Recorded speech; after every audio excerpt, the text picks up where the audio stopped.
Baik, Assalamualaikum warahmatullahi wabarakatuh. Waalaikumsalam warahmatullahi wabarakatuh. Apa kabar semuanya? Alhamdulillah, baik Bapak. Alhamdulillah. Mengawali pertemuan kita yang ketiga ini, saya mengajak kita semua patut bersyukur atas rahmat Allah Subhanahu wa Ta'ala. Pada kesempatan yang berbahagia ini, kita masih diberikan nikmat sehat walafiat ya. Dalam menjalankan ibadah puasa kita pada kesempatan ini, semoga amal ibadah kita diterima di sisi Allah Subhanahu wa Ta'ala. Amin. Pertama-tama saya ingin sampaikan bahwa minggu kemarin kita sudah pelajari terkait dengan apa itu sosiolinguistik, apa fungsinya, ruang lingkupnya, dan lain-lain. Pada kesempatan ini kita akan pelajari tentang bahasa dan masyarakat. Ya, jadi bahasa dan masyarakat ini ada dipelajari dalam ilmu linguistik. Nah, sebelum kita lanjut pada materinya, saya ingin mengecek dulu daftar hadir. Ada berapa orang yang tidak hadir, Ketua kelas?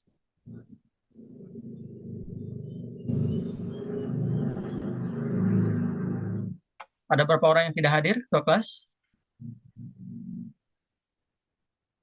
Ada yang izin, ada yang sakit?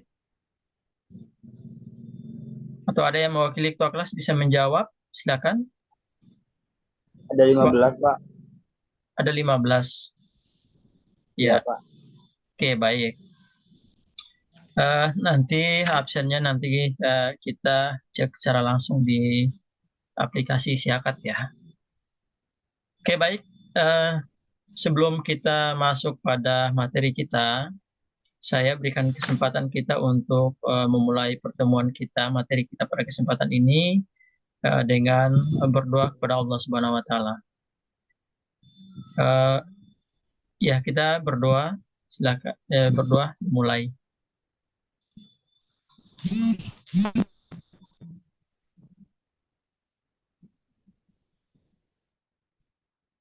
Amin. Baik,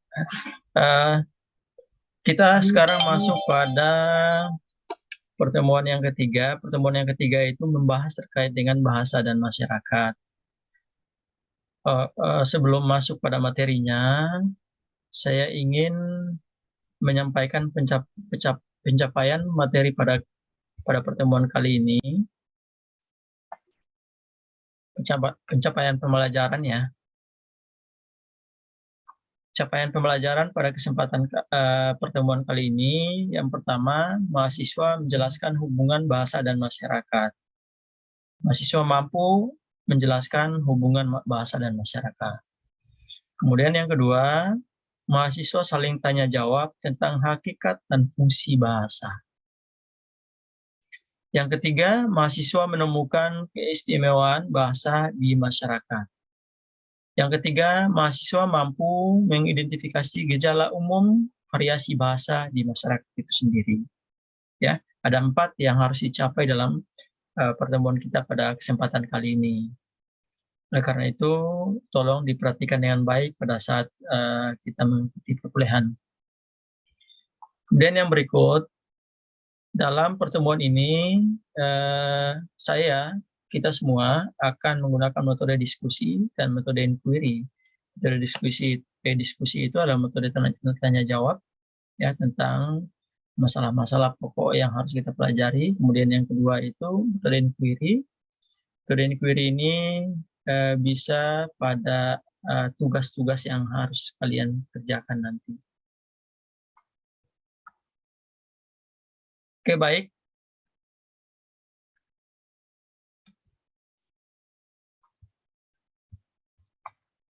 Jadi ini pencapaian ya, capaian pembelajaran untuk pertemuan kali ini.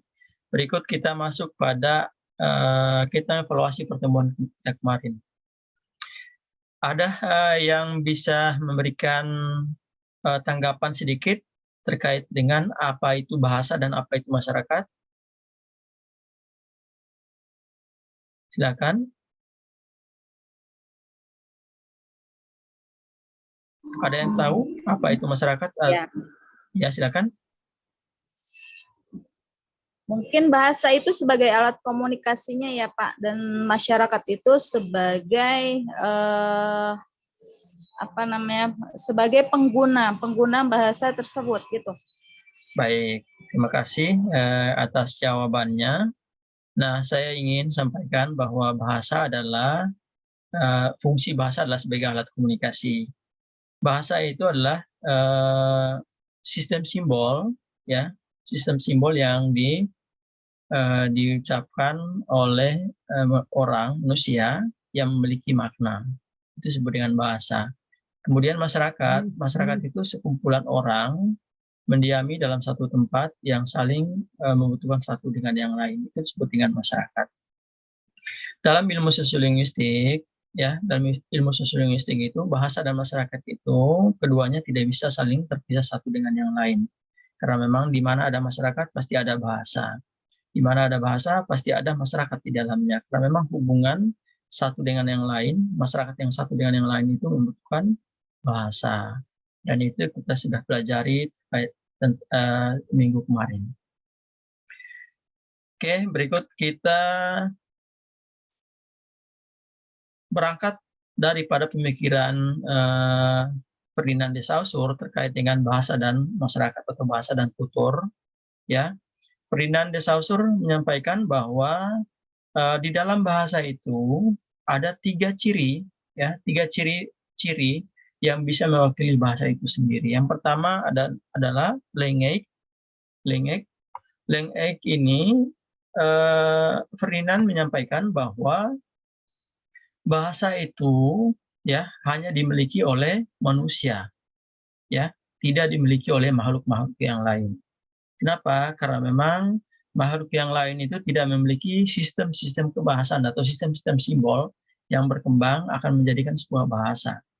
Ya, contohnya seperti hewan ya.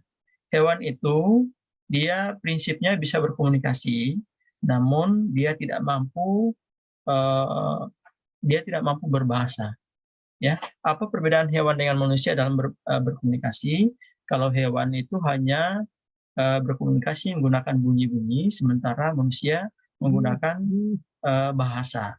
Ya, kenapa disebut dengan bahasa? Karena memang bahasa itu di dalam bahasa itu ada sistem-sistem di dalamnya.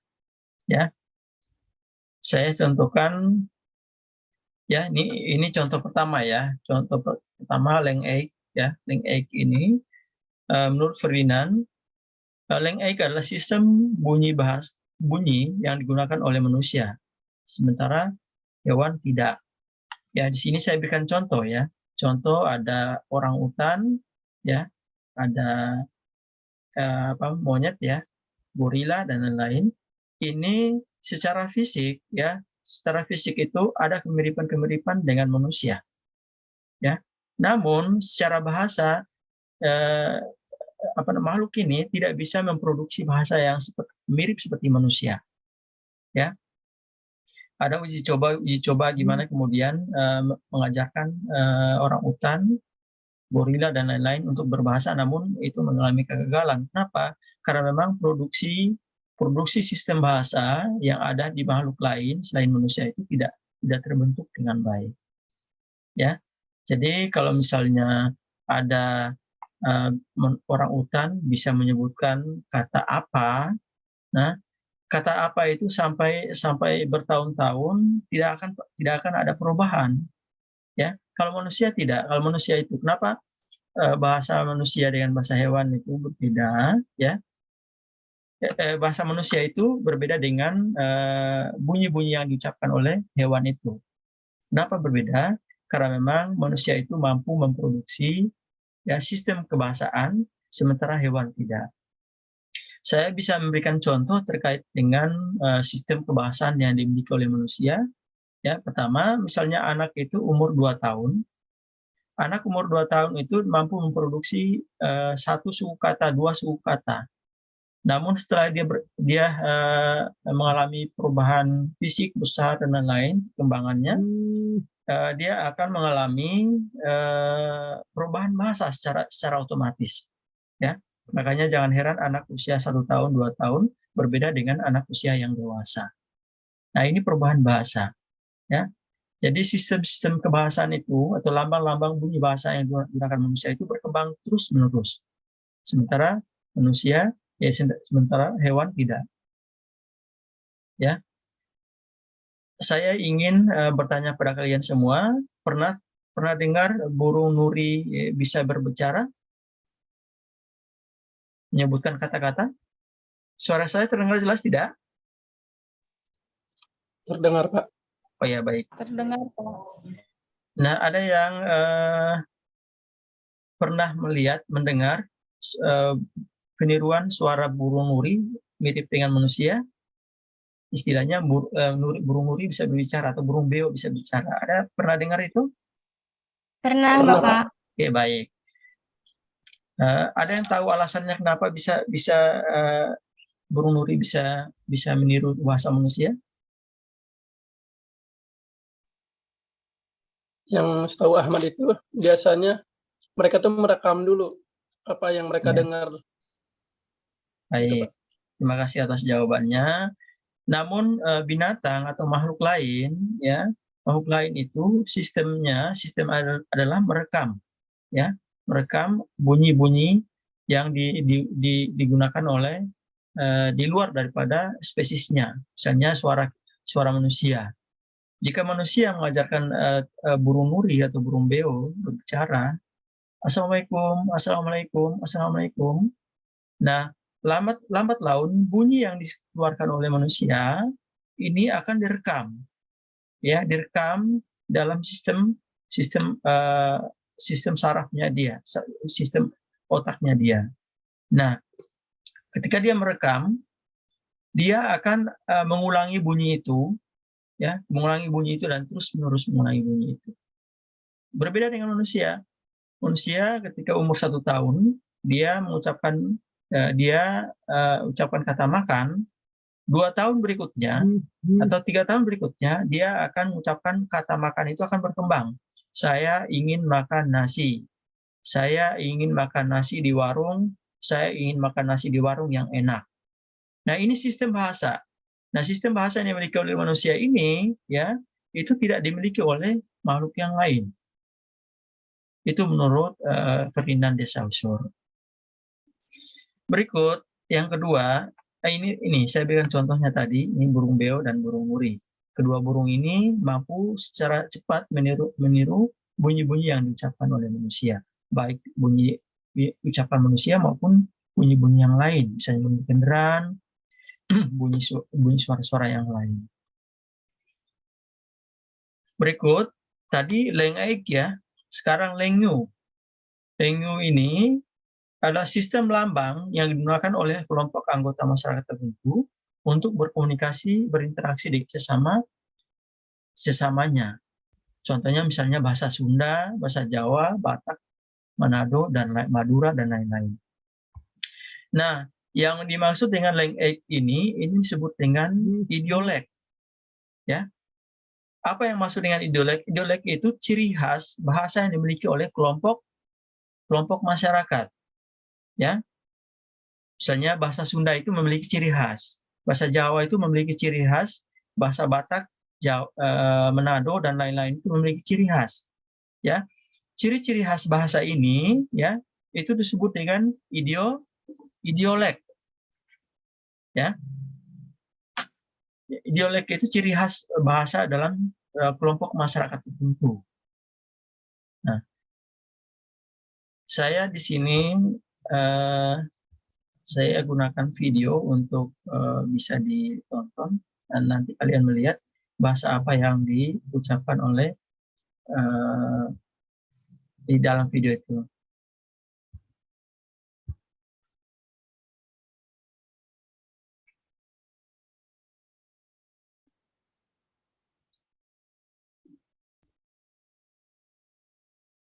Oke, baik. Itu bahasa Sunda, ya. Itu bahasa Sunda yang berbeda dengan bahasa yang lain. Nah, bahasa Sunda itu adalah ciri khas bahasa yang dimiliki oleh kelompok kelompok yang ada di Jawa Barat. Ya, kelompok yang ada di Jawa Barat. Nah, namun di dalam bahasa Sunda itu juga ya ada perbedaan-perbedaan ya. Misalnya bahasa Sunda yang ada di wilayah Bogor berbeda dengan bahasa Sunda yang ada di Cianjur misalnya. Berbeda juga di Bandung dan lain-lain. Jadi itu ada perbedaan-perbedaannya. Berikut yang ketiga itu yang dikatakan oleh Ferdinand de Saussure ya, itu Perol ya. Perol di sini dia menyampaikan bahwa Perol merupakan bagian dari sistem pengetahuan kita mengenai bentuk-bentuk bahasa yang digunakan oleh seseorang maupun kelompok atau berdasarkan pengalaman. Yang dimaksud oleh de Saussure itu bahasa kita ya, bahasa kelompok-kelompok itu ada ciri khas dilihat daripada tingkat penggunaannya. Ya, tingkat penggunaannya itu berdasarkan pengalaman. Misalnya saya tahu itu bahasa Sunda jika pengalaman saya pernah gunakan bahasa itu sebagai bahasa pengantar saya. Ya. Jadi itu yang dimaksud dengan Perol. Okay. Dan itu bersifat konkret. Ya. Itu bersifat konkret. Oke, berikut. Sampai di sini ada yang mau bertanya, silakan.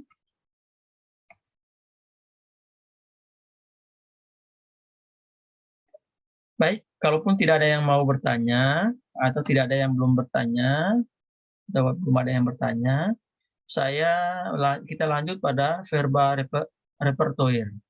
Ya. Verba repertoire adalah kemampuan berbahasa sesuai dengan konteks dan situasi beserta ragam-ragamnya yang dimiliki atau dikuasai oleh penutur. Nah, di sini ada gambar satu orang, ya, ada yang tahu siapa namanya? Beliau adalah Noam Chomsky, ya, tokoh tata bahasa generatif. Ya. Noam Chomsky menyampaikan bahwa berbahasa seseorang itu dia memiliki dua hal. Yang pertama disebut dengan kompetens, yang kemudian yang kedua itu disebut dengan performance. Kompetensi itu adalah potensi, ya, kemampuan bahasa itu dimiliki oleh seseorang itu secara alami, ya, tanpa harus direkayasa, ya. Tapi yang maksud dengan kompetensi itulah kemampuan bahasa yang dimiliki oleh seseorang itu terjadi secara alami. Ya. Kemudian yang kedua, performance. Performance itu kemampuan bahasa-bahasa yang dia mampu ucapkan. Jadi kompetensi itu adalah kemampuan bahasa berdasarkan kealamian, alami. Jadi dia sudah secara alami itu dia mampu berbahasa. Jadi manusia itu secara alami sudah memiliki kemampuan berbahasa. Nanti berkembang itu tergantung daripada lingkungan. Ya, kosakata yang dimiliki diperbanyak kosakatanya itu tergantung dari lingkungan. Namun performance ini adalah kata-kata yang kita ucapkan. Ya, mampu kita mengucapkan kata-kata itu. Sekalipun kata-kata itu sulit apapun, mampu kita mengucapkan kata-kata itu. Jadi performance itu adalah kemampuan mengucapkan, menyampaikan kata-kata. Oke, berikut. Nah, kompetensi itu adalah kemampuan, yakni pengetahuan yang dimiliki pemakai bahasa mengenai bahasa itu sendiri. Ya, potensi ya. Kemudian performance itu perbuatan berbahasa atau pemakai bahasa itu sendiri dalam keadaan yang sebenarnya dalam masyarakat. Jadi dia mampu menggunakan bahasa yang sebenarnya dalam masyarakat.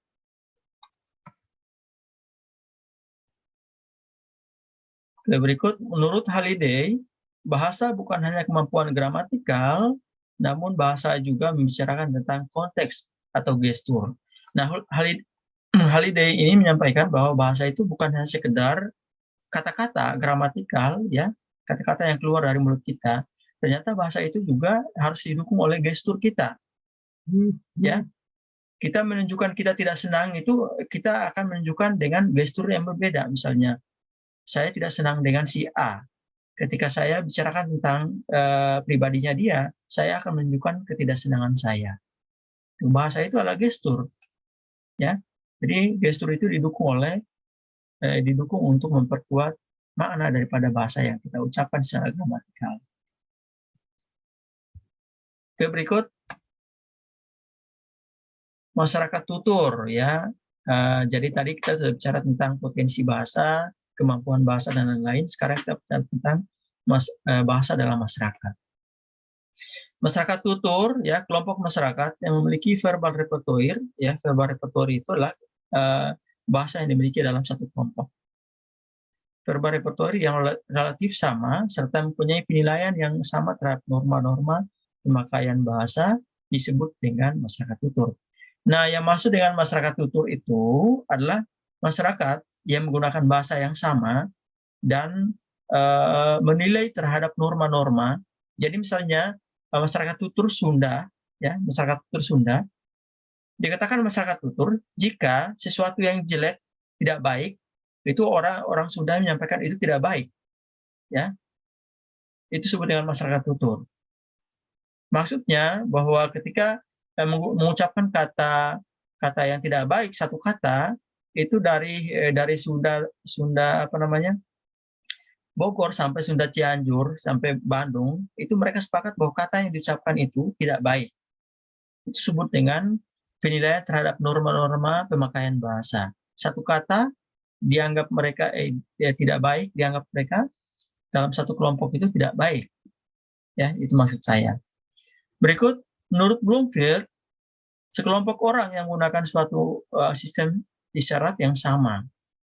Ya, jadi maksudnya sistem isyarat yang sama itu dia memahami sepenuhnya bahasa yang digunakan dalam satu kelompok itu sendiri. Nah, sekarang pertanyaan, ya, bagaimana jika suatu kelompok memiliki ragam bahasa yang berbeda? Apakah mereka masyarakat tutur? Silakan dijawab. Bagaimana jika satu kelompok memiliki ragam bahasa yang berbeda?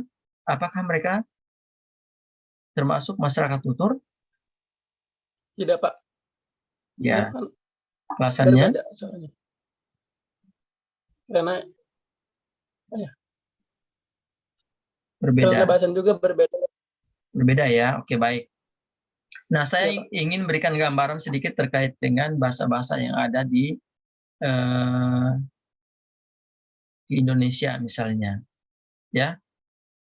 Jika dikatakan masyarakat tutur, jika seluruh masyarakat Indonesia itu menggunakan bahasa Indonesia. Dikatakan bukan masyarakat tutur jika satu kelompok, ya, orang Sunda menggunakan bahasa Sunda, orang Jawa menggunakan bahasa Jawa, maka itu tidak bisa menggunakan disebut dengan masyarakat tutur kebangsaan. Tapi kalau misalnya semuanya menggunakan bahasa Indonesia, otomatis disebut dengan masyarakat tutur Indonesia. Paham maksud saya, ya? Ya. Jadi ternyata masyarakat tutur itu ada dalam lingkup besar, ya, besar, dan ada lingkup kecil. Ya. Masyarakat tutur lingkup besar seperti negara Indonesia itu disebut ketika menggunakan bahasa Indonesia itu disebutkan masyarakat tutur Indonesia. Sementara masyarakat tutur kecil misalnya bahasa daerah misalnya disebut misalnya Jawa atau Sunda misalnya itu disebut dengan masyarakat tutur untuk bahasa Sundanya. Oke. Baik, kita sudah masuk pada akhir pertemuan kita pada kesempatan ini. Evaluasi untuk pertemuan kali ini ada 5 evaluasi, ya. Nanti bisa dikerjakan dan bisa didiskusikan untuk pertemuan berikutnya. Oke, baik. Saya ingin bertanya kepada kalian semua, apakah pertemuan kita hari ini menyenangkan? Menyenangkan, Pak. Menyenangkan, Alhamdulillah. Pak. Menyenangkan, Pak. Apakah pertemuan kita hari ini dapat menambah pengetahuan kita walaupun sedikit? Alhamdulillah, ya, Pak. Iya, Pak. Alhamdulillah. Ya, ada yang bisa berikan semacam evaluasi terkait dengan apa yang sudah dapatkan pada pertemuan ini? Ada?